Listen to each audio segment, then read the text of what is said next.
ये कहानी शुरू होती है 6 अप्रैल 1917 की एक खूबसूरत सुबह से, जहां हम वर्ल्ड वार के माहौल में पहली बार टॉम ब्लेक और विलियम स्कोफील्ड नामक दो ब्रिटिश सिपाहियों को एक पेड़ के नीचे आराम करते हुए देखते हैं। जहां इसी बीच एक सिपाही टॉम को नींद से जगाते हुए उसे फौरन अपने साथी को लेकर जल्द से जल्द आर्मी जनरल से मिलने का संदेश देता है और उसके जाते ही उसकी नजर अपने दोस्त विलियम पर जाती है, जिसे देख वो उसे कच्ची नींद से उठाते हुए उसे अपने साथ चलने के लिए तैयार करता है। अब दोनों में बातचीत का सिलसिला शुरू होता है, जहां इसी बीच टॉम उसे बताता है कि जंग के बिगड़ते हुए हालातों के चलते उसकी छुट्टी नामंजूर हो चुकी है। और इसी बीच उनकी नजर हथियारों से लैस कुछ सिपाहियों पर जाती है, जिन्हें देख दोनों घबरा जाते हैं और इसी कशमकश के बीच दोनों आर्मी जनरल के बंकर तक पहुंचते हैं, जहां एक सार्जेंट उन्हें ध्यानपूर्वक जनरल की बातों को सुनने का हुक्म देते हुए अंदर जाने के लिए कहता है। अब अंदर पहुंचते ही उनकी नजर अपने जनरल पर जाती है, जो उनके आते ही उन दोनों को एक नक्शा दिखाते हुए जल्द से जल्द वहां जाने के लिए कहता है। ये सुन दोनों हैरान हो जाते हैं, क्योंकि जहां उन्हें जाने के लिए कहा जा रहा था दरअसल वो दुश्मनों से घिरा हुआ एक इलाका था। अब दोनों को चिंतित देख उन्हें हवाई दस्तों द्वारा भेजी गई खुफिया रिपोर्ट्स दिखाता है, जहां दुश्मन वो इलाका छोड़कर रातों रात वहां से भाग खड़े हुए थे।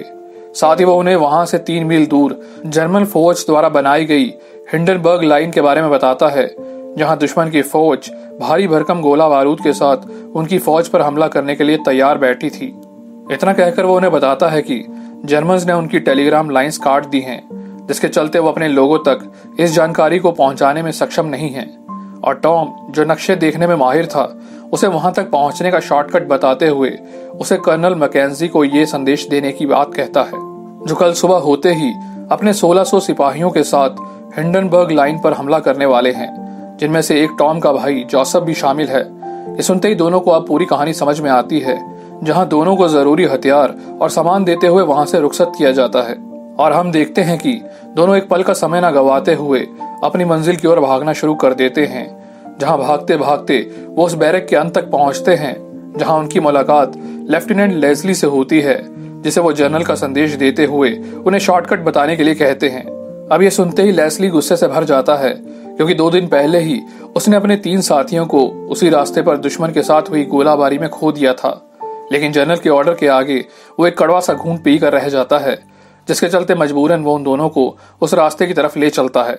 जहां वो उन्हें दुश्मन के बंकर की जानकारी देते हुए एक फेयर गन देता है और उन्हें उसका इस्तेमाल तभी करने को कहता है अगर वो दुश्मन के हमले से जिंदा बच गए तो।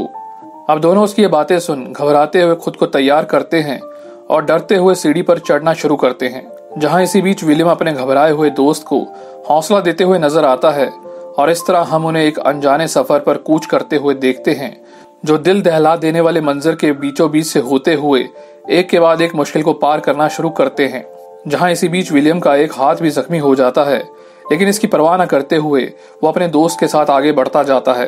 जहां चलते चलते उनकी नजर आसमान पर जाती है, जिसे देख वो दोनों डर के मारे छिप जाते हैं, लेकिन जल्दी उन्हें एहसास होता है कि वो जहाज उनकी अपनी सेना के ही थे। और इस तरह देखते ही देखते वो दुश्मन के इलाके में दाखिल हो जाते हैं, जहां पहुंचते ही जल्द उन्हें एहसास होता है कि दुश्मन फौज पिछली रात को ही वहां से रवाना हो चुकी थी, जिसके चलते अब उनकी जान में जान आती है और दोनों आगे का रास्ता ढूंढने में जुट जाते हैं। जहां रास्ता खोजते खोजते वो दुश्मन के एक बंकर में जा घुसते हैं और अंदर जाते ही उनकी नजर दुश्मन के द्वारा बिछाए गए जाल पर जाती है, जिसे देख उन दोनों की आंखें फटी की फटी रह जाती हैं। जहां इसी बीच एक चूहा खाने की तलाश में ऊपर से गुजरता हुआ दिखाई देता है, जो वहां मौजूद बारूद से भरी हुई एक पोटली को नीचे गिरा देता है, जिसके चलते एक जोरदार धमाका होता है और वो दोनों एक दूसरे से अलग हो जाते हैं। लेकिन घायल टॉम खुद को संभालते हुए अपने दोस्त को ढूंढने में जुट जाता है, जहां उसकी नजर पत्थरों के बीच फंसे हुए विलियम पर जाती है और एक पल का समय न गवाते हुए वो उसे मौत के मुंह से निकालने में जुट जाता है। और इससे पहले कि वो दोनों उस बंकर में दफन होते, हम उन दोनों को वहां से भागते हुए देखते हैं, जहां भागते भागते उस बंकर से निकलने में कामयाब हो जाते हैं और बाहर आते ही वो चैन की एक सांस लेते हैं। लेकिन दूसरे ही पल उन्हें अपना मकसद याद आता है, जिसके चलते वो दबे पांव पहाड़ी के ऊपर चढ़ना शुरू करते हैं और ऊपर पहुंचते ही उन्हें दुश्मन द्वारा पीछे छोड़े गए हथियार और गोला बारूद दिखाई देते हैं, जिन्हें देख उन्हें आखिरकार जनरल की बातों पर यकीन होता है। वहीं दूसरी ओर हम विलियम को देखते हैं, जो अपनी आंखों से धूल को हटाते हुए टॉम को ये कहकर कोसता है कि उसकी वजह से वो आज मौत के मुंह में जाने वाला था। और उसके ये कड़वे बोल सुन टॉम उसे ये कहकर वापस जाने की हिदायत देता है कि अगर उसे ये सब मालूम होता तो शायद वो उस जैसे कायर को कभी अपने साथ न लाता। इतना कहकर वो उस फ्लेयर गन का इस्तेमाल करते हुए अपनी फौज को अपने जिंदा होने की खबर देता है और अपने आगे के सफर के लिए तैयार होता है, जहां इसी बीच विलियम को अपनी गलती का एहसास होता है और वो शर्मिंदा होते हुए उससे माफी मांगता है। और इस तरह वो दोनों एक बार फिर से अपने आगे के सफर को जारी रखते हैं, जहां युद्ध जैसे भयानक मंजर के बीचों बीच से होते हुए वो जल्द ही उस इलाके से बाहर पहुंचते हैं, जहां उनकी नजर एक बार फिर से आसमान में उड़ते हुए अपने हवाई जस्ते पर जाती है और एक राहत की सांस लेते हुए वो एक बार फिर से अपनी बातचीत शुरू करते हैं, जहां बातों ही बातों में टॉम को यह पता चलता है कि विलियम पिछले साल हुई एक जंग का हिस्सा रह चुका था, जिसके लिए उसे एक मेडल भी मिला था, लेकिन उन मेडलों से इंसान का पेट नहीं भरता, जिसके चलते उसने अपनी भूख मिटाने के लिए अपने उस मेडल का सौदा एक फ्रेंच कैप्टन के साथ किया था। और उसकी ये बातें सुन टॉम की चाल धीमी हो जाती है, जहां पहली बार उसे जंग रूपी सच्चाई का एहसास होता है। और इससे पहले वो विलियम से बंकर के बाहर की गई बातों के लिए माफी मांगता, हम देखते हैं कि वो दोनों एक उजड़े हुए बगीचे में दाखिल होते हैं, जहां उन फूलों को देख टॉम विलियम को अपने परिवार के बारे में बताता है और उसे यादों के भंवर में खोया देख विलियम उसके लिए और चिंतित हो उठता है। जहां इसी कश्मकश के बीच उन्हें बगीचे के बाहर एक टूटा हुआ फार्म हाउस दिखाई देता है, जिसे देख वो दोनों अलर्ट हो जाते हैं और दबे पांव उस फार्म हाउस में दाखिल होते हैं। लेकिन जल्दी उन्हें एहसास होता है कि वो घर खाली है, जिसके चलते वो दोनों बाहर आकर अपनी तलाश को जारी रखते हैं। जहां इसी बीच विलियम की नजर दूध से भरी हुई एक बाल्टी पर जाती है, जिसे देख वो फौरन उसे अपने आगे के सफर के लिए अपनी बोतल में भरना शुरू कर देता है। लेकिन तभी अचानक उनकी नजर आसमान पर जाती है और हम देखते हैं कि उनकी सेना का वही हवाई दस्ता दुश्मन के एक जहाज को मार गिराता है, जो हवा में गोता लगाते हुए सीधा उनकी तरफ आते हुए दिखाई देता है, जिसे देख वो दोनों अपनी जान बचाने के लिए अंदर भागते हैं, जहां वो जहाज उस बाड़े से जा टकराता है। अब दोनों उस जलते हुए जहाज के अंदर से उस जख्मी पायलट को निकालते हैं और उसकी जान बचाने के लिए टॉम विलियम को हैंडपंप से पानी लाने के लिए कहता है।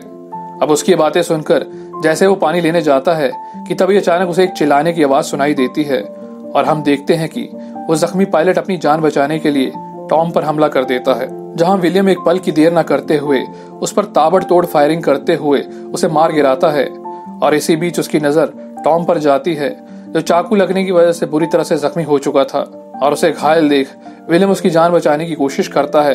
लेकिन जल्द ही दोनों को एहसास हो जाता है कि अब बहुत देर हो चुकी थी, जिसके चलते टॉम रोते हुए उसे अपने भाई की तस्वीर दिखाता है और उसे अपने भाई के साथ साथ बाकी लोगों की जान बचाने का वादा लेकर अपनी आखिरी सांस लेता है। अब अपने साथी को अपनी ही बाहों में मरा हुआ देखकर विलियम टूट कर रह जाता है, लेकिन अपने दोस्त से किए वादे को निभाने के लिए वो जनरल का ऑर्डर और उसके हाथों की कुछ अंगूठियां निकाल कर अपने पास रख लेता है और अपने दोस्त को दफनाने के लिए उसे घसीटना शुरू करता है कि तभी अचानक उनकी सेना के 2 और सैनिक वहां जाते हैं, जो आते ही उसकी मदद करते हुए दिखाई देते हैं। अब इसी बीच उनका कैप्टन वहां आता है, जिसे देख विलियम उसे सारी सच्चाई बताते हुए दुश्मन के अगले होने वाले हमले की जानकारी देता है,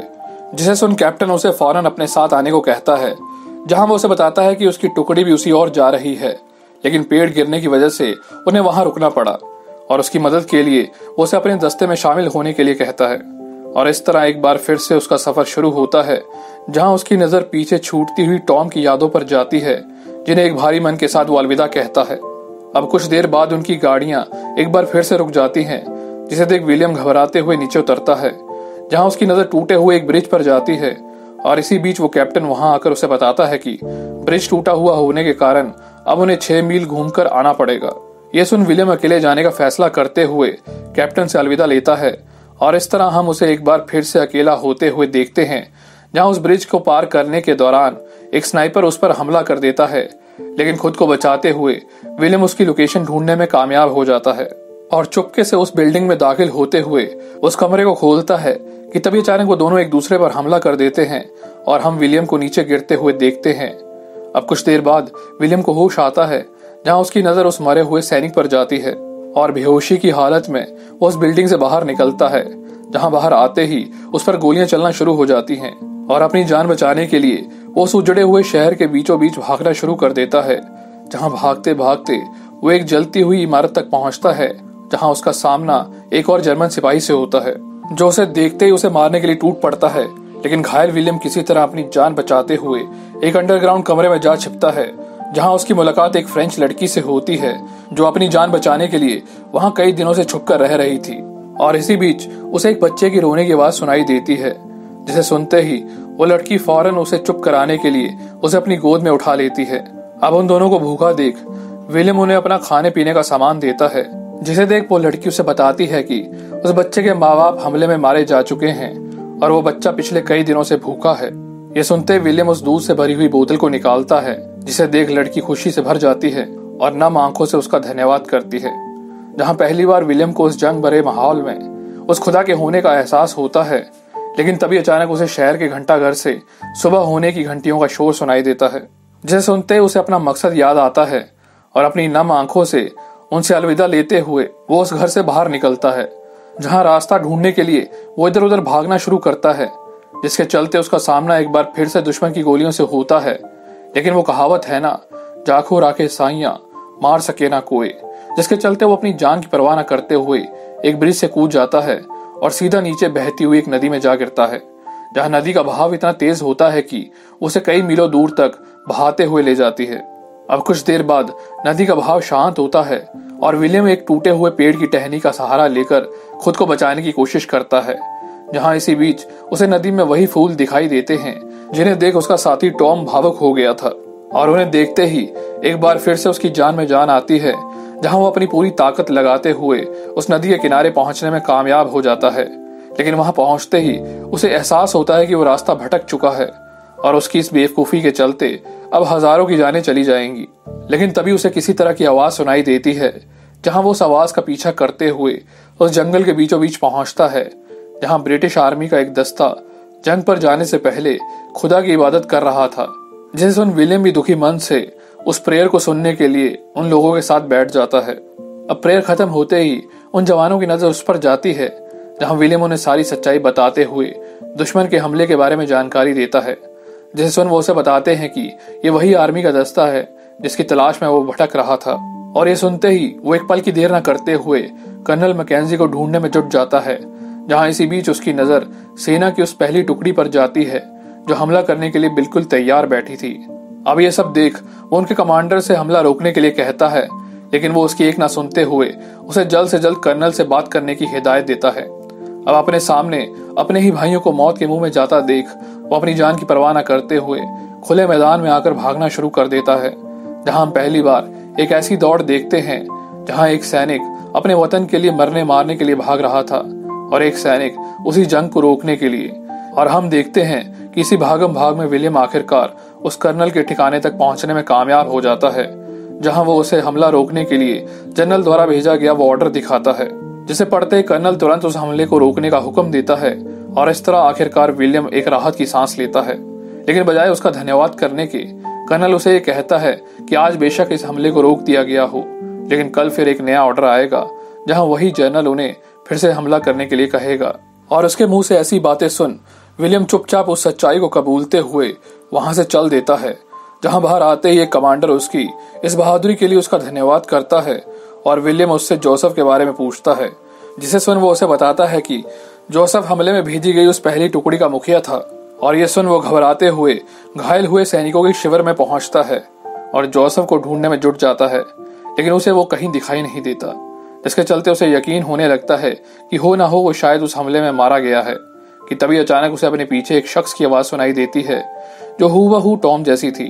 और जो अपने घायल सैनिकों को वहां लेकर आ रहा था। जिसे देखते ही वो उसे पुकारता है और हम देखते हैं कि वो शख्स कोई और नहीं बल्कि जोसेफ ही होता है। अब दोनों में बातचीत का सिलसिला शुरू होता है, जहां विलियम उसे टॉम की निशानियां देते हुए उसकी मौत की खबर देता है। ये सुनते ही जोसेफ एक पल के लिए टूट कर रह जाता है, लेकिन दूसरे ही पल वो खुद को संभालते हुए उसका धन्यवाद करता है। और इस तरह हम एक आखिरी बार विलियम को एक पेड़ की तरफ जाते हुए देखते हैं, जिसकी छांव में बैठकर वो अपनी बीवी और बच्चों की एक तस्वीर को निहारते हुए एक चैन की सांस लेता है और अपनी उस अधूरी नींद को पूरा करने के लिए अपनी आंखें बंद कर लेता है। जहां इस तरह इस फिल्म का अंत हो जाता है। तो दोस्तों, फिल्म हमें दोस्ती और उम्मीद की वो अनकही दास्तान सुना जाती है, जो जाते जाते अपने पीछे एक ही सवाल छोड़ जाती है कि आखिरकार इस दुनिया में ये जंग क्यों है। और बात करें कहानी की, तो हम दुनिया रूपी एक पेड़ के नीचे दो ऐसे लोगों को देखते हैं जो कल तक अजनबी थे लेकिन फौज रूपी परिवार के चलते आज साथ जीने मरने वाले साथी बन चुके थे। और शायद इसी के चलते किस्मत उनकी इस दोस्ती का इम्तिहान भी लेती है, जहां दोनों दोस्त अपना सब कुछ दांव पर लगाते हुए अपने उस मकसद को पूरा करने के लिए निकल पड़ते हैं। जहां इस सफर के दौरान उनका सामना एक के बाद एक कई मुसीबतों से होता है, लेकिन दोनों एक दूसरे पर भरोसा करते हुए हर मुसीबत को पार करते हुए नजर आते हैं। अब सफर के दौरान एक वक्त ऐसा भी आता है जब एक पल के लिए दोनों को अपनी दोस्ती नागवारा महसूस होती है, लेकिन दूसरे ही पल वो दोनों सब कुछ भुलाकर अपनी दोस्ती की जड़ों को एक मजबूती प्रदान करते हैं। लेकिन वो कहते हैं ना, अगर इस दुनिया में दोस्ती है तो दुश्मनी भी है, जिसके चलते वो दोनों एक दूसरे से एक आखिरी अलविदा लेते हैं। जहां एक पल के लिए उसकी यादें उसे घेर लेती हैं, लेकिन दूसरे ही पल वो उसे उसका मकसद भी याद दिलवाती हैं, जिसे पूरा करने के लिए हम उसे समाज रूपी एक उजड़े शहर में अकेला भागते हुए देखते हैं। जहां कुछ पल के लिए उसके जीवन में एक ठहराव आता है, जहां उसे पहली बार यह एहसास होता है कि उसका वहां होना उस खुदा की एक मर्जी थी, और अपनी जिम्मेदारी निभाते हुए वो एक बार फिर से अपने उस सफर को जारी रखता है। जहां इस बार उसकी राह में पहले से भी बड़ी चुनौतियां आती हैं, जिन्हें पार करते करते वो अपना रास्ता तक भटक जाता है, लेकिन तभी खुदा एक आवाज बनकर एक बार फिर से उसे अपनी मंजिल तक पहुंचा देता है। जहां इस बार वो अपनी जान की परवाह न करते हुए अपने उस मकसद को पूरा करने में जुट जाता है, और हम देखते हैं कि उसकी मेहनत रंग लाती है और वो अपने मुकाम को हासिल करने में कामयाब हो जाता है। जहां अंत में हम उसे एक बार फिर से उसी दुनिया रूपी पेड़ के नीचे देखते हैं, जो हो ना हो इसी बात की तरफ इशारा करता है कि मुश्किल नहीं है कुछ दुनिया में, तू जरा हिम्मत तो कर, ख्वाब बदलेंगे हकीकत में, तू जरा कोशिश तो कर। आंधियां सदा चलती नहीं, मुश्किलें सदा रहती नहीं, मिलेगी तुझे मंजिल तेरी, बस तू जरा कोशिश तो कर। राह संघर्ष की जो चलता है वही संसार को बदलता है, जिसने रातों से जंग जीती है सूर्य बनकर वही निकलता है।